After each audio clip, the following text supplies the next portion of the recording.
사도신경으로 우리들의 신앙을 고백하겠습니다.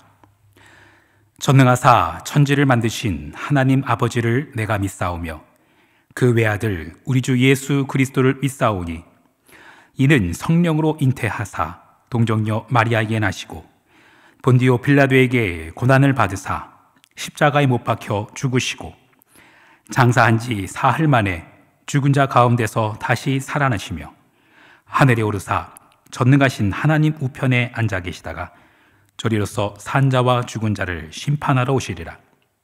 성령을 믿사오며 거룩한 공회와 성도가 서로 교통하는 것과 죄를 사하여 주시는 것과 몸이 다시 사는 것과 영원히 사는 것을 믿사옵나이다.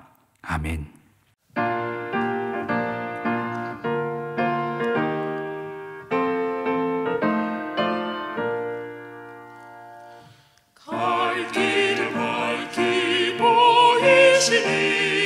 주 앞에 빨리 나갑시다. 우리를 찾는 구주 예수 곧 오라 하시네. 죄 아팠을 우리 영혼은 기뻐되며 주를 보겠네. 하늘에 계신 주 예수를 영원히 섬기리. 우리를 오라 하시는 말 기쁘게 듣고 순종하세. 구주를 믿기 지지 말고 속속히 나가세. 죄 아팠을 우리 영혼은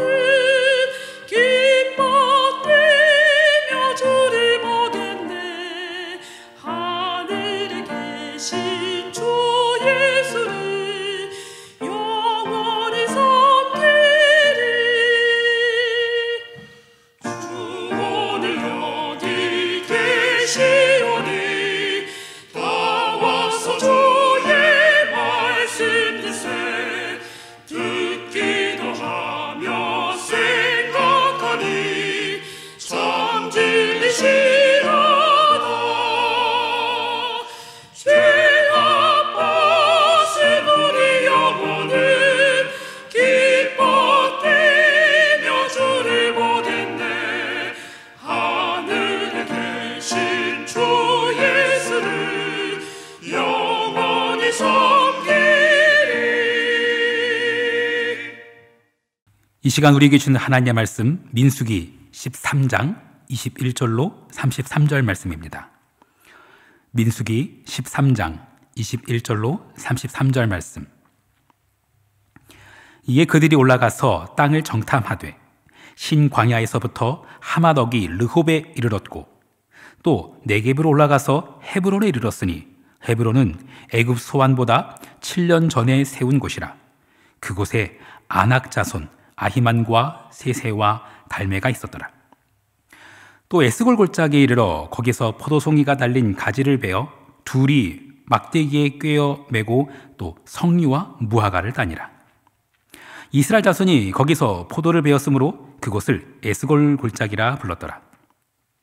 40일 동안 땅을 정탐하기를 마치고 돌아와 바란 광야 가데스에 이르러 모세와 아론과 이스라엘의 온 회중에게 나와 그들에게 보고하고 그 땅의 과일을 보이고 모세에게 말하 이르되 당신이 우리를 보낸 땅에 간즉 과연 그 땅에 젖과 꿀이 흐르는데 이것은 그 땅의 과일이니이다. 그러나 그 땅 주민은 강하고 성읍은 견고하고 심히 클 뿐 아니라 거기서 아낙 자손을 보았으며 아말렉인은 남방 땅에 거주하고 헷인과 여부스인과 아모리인은 산지에 거주하고 가나안인은 해변과 요단가에 거주하더이다. 갈렙이 모세 앞에서 백성을 조용하게 하고 이르되 우리가 곧 올라가서 그 땅을 취하자 능히 이기리라 하나 그와 함께 올라갔던 자들은 이르되 우리는 능히 올라가서 그 백성을 치지 못하리라. 그들은 우리보다 강하니라 하고 이스라엘 자손 앞에서 그 정탐한 땅을 악평하여 이르되 우리가 두루 다니며 정탐한 땅은 그 거주민을 삼키는 땅이요 거기서 본 모든 백성은 신장이 장대한 자들이며 거기서 네피림 후손인 아낙 자손의 거인들을 보았나니 우리는 스스로 보기에도 메뚜기 같으니 그들이 보기에도 그와 같았을 것이니라. 아멘. 잠시 기도하겠습니다. 죄악 벗은 우리 영혼은 기뻐 뛰며 주를 보겠네. 하늘에 계신 주 예수를 영원히 섬기리. 사랑하는 주님, 우리가 오늘도 기뻐 뛰며 주님을 볼 수 있게 하옵소서. 세상에만 눈이 빼앗기지 않게 하시고 주님을 보게 하소서. 땅을 섬기는 자들이 아니라 하늘에 계신 주 예수를 섬기는 자들 되게 하옵소서. 그리하여 땅의 기쁨이 아니라 땅의 소망이 아니라 하늘의 기쁨과 하늘의 소망으로 오늘 하루를 살아가게 하여 주옵소서. 우리와 함께 하시는 예수 그리스도의 이름으로 기도합니다. 아멘. 획을 긋다라는 말이 있습니다. 한 획을 긋다. 어떤 범위나 시기를 분명하게 구분짓다라는 뜻이죠. 성경에 커다란 획을 긋는 사건, 그런 곳이 몇 곳 등장하는데 그중에 오늘 사건도 그렇게 커다란 한 획을 긋는 사건 아닐까 싶습니다. 바로 가나안 땅 정탐 사건입니다. 이 정탐 결과를 보고하는 자리에서 불평하고 원망했다라는 이유로 이스라엘 백성들은 모두 광야에서 40년간 유랑하다가 광야에서 죽게 됩니다. 약속의 땅에 들어간 것은 출애굽한 세대가 아니라 그 다음 세대들, 광야에서 태어난 세대들이 들어가게 됩니다. 이스라엘 역사의 커다란 획을 그은 사건, 이 가나안 정탐 사건, 오늘 그 이야기로 좀 들어가 보려고 합니다. 12명의 정탐꾼, 이 12명의 정탐꾼은 성실하게 정탐했습니다. 무려 40일 동안을 가나안 땅을 정탐했고 구석구석 살펴봤어요. 성읍에는 누가 거주하는지, 남방에는 누가 거주하는지, 산지에는 누가 거주하고 해변에는 누가 거주하는지 구석구석 살펴보고 왔어요. 그들이 정탐하고 온 내용 중에 백성들을 깜짝 놀라게 할 만한 것이 있었어요. 그것은 바로 아낙 자손을 보았다라는 보고였습니다. 그들의 보고는 이렇게 시작합니다. 21절과 22절. 이에 그들이 올라가서 땅을 정탐하되 신광야에서부터 하맛 어기 르홉에 이르렀고 또 레겝으로 올라가서 헤브론에 이르렀으니 헤브론은 애굽 소안보다 7년 전에 세운 곳이라. 그곳에 아낙 자손 아히만과 세세와 달메가 있었더라. 네, 정탐한 그 내용이 그 땅에 대한 보고, 그 첫머리는 헤브론이라는 땅, 그리고 그 땅에 거주하는 아낙 자손에 대한 이야기로 시작합니다. 참고로 헤브론이 애굽 소안보다 7년 전에 세운 곳이다 라고 소개를 하는데요.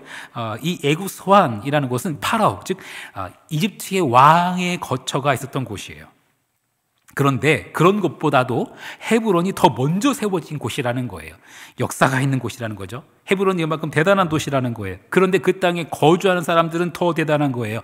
아낙 자손이라는 거예요. 거인 족속인 거예요. 이게 가나안 땅 정탐 보고의 시작입니다.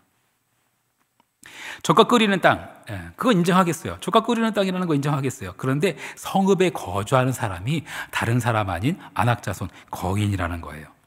참고로 이 아낙 자손은 골리앗의 조상입니다. 골리앗, 거인 족속이에요. 다른 족속들이랑 같이 서 있으면은 다른 족속 사람들이 그냥 어깨 아래에 내려오는 거예요. 지금이야 뭐 지식의 힘이 있고 뭐 돈이 힘이 된다고 하지만 그 고대 사회는요 주목생의 힘이었어요.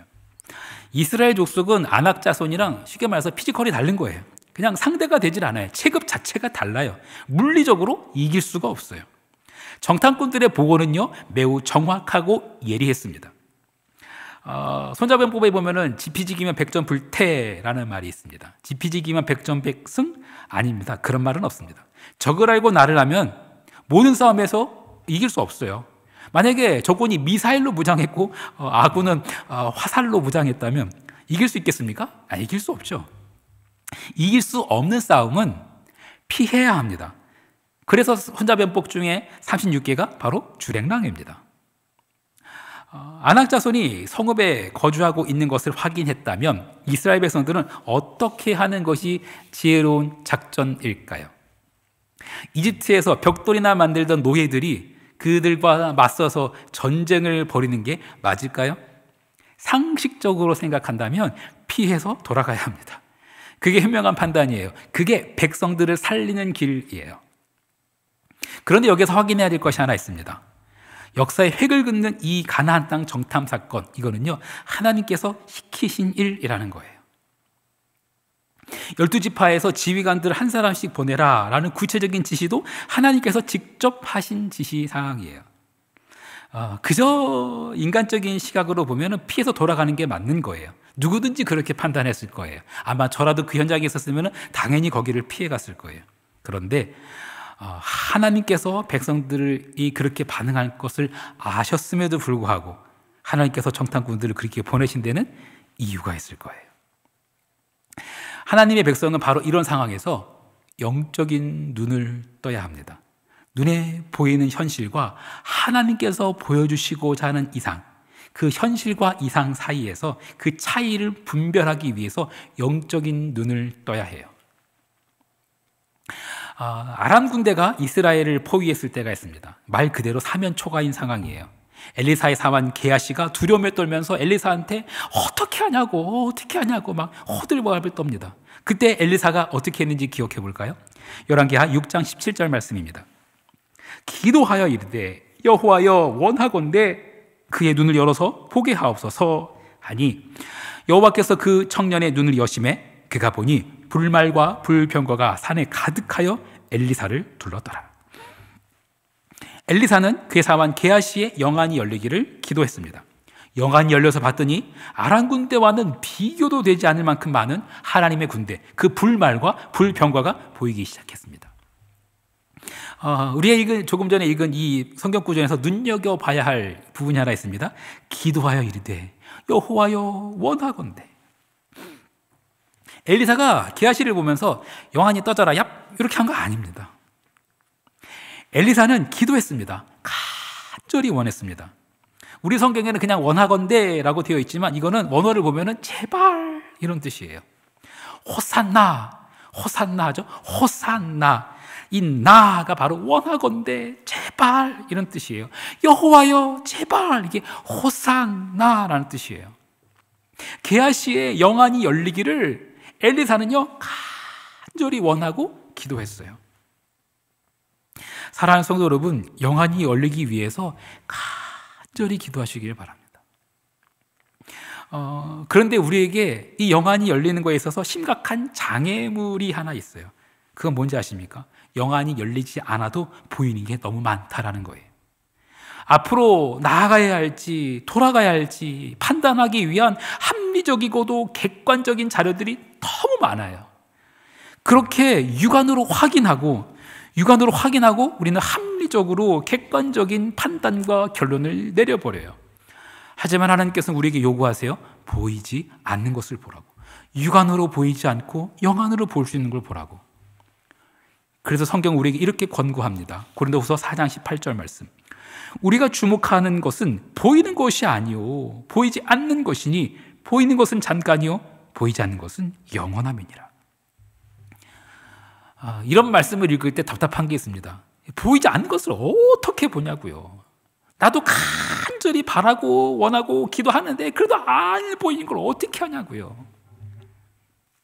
그냥 간절히 바라고 기도한다고 다 보이는 거 아니에요. 간절함만으로 되지 않아요. 성경은 어떻게 영안이 열리는지 이렇게 소개합니다. 히브리서 11장 1절과 2절 말씀. 믿음은 바라는 것들의 실상이요 보이지 않는 것들의 증거리.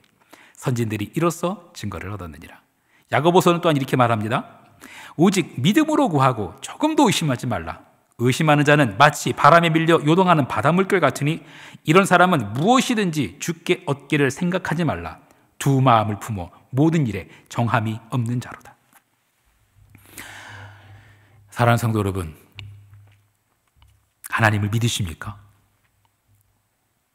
헤브론에 있는 그 아낙 자손에게 나아가라고 말씀하시는 분이 하나님이심을 믿으십니까? 난공불락에 있는 강한 거인들을 물리치라는 명령, 그 명령이 하나님의 명령임을 믿으십니까? 하나님께서 그 땅을 내게 맡기셨다라는 것을 여러분은 믿으십니까? 하나님을 믿을 때 영안이 열립니다. 의심을 내던지고 오직 믿음으로 구할 때 영안이 열립니다.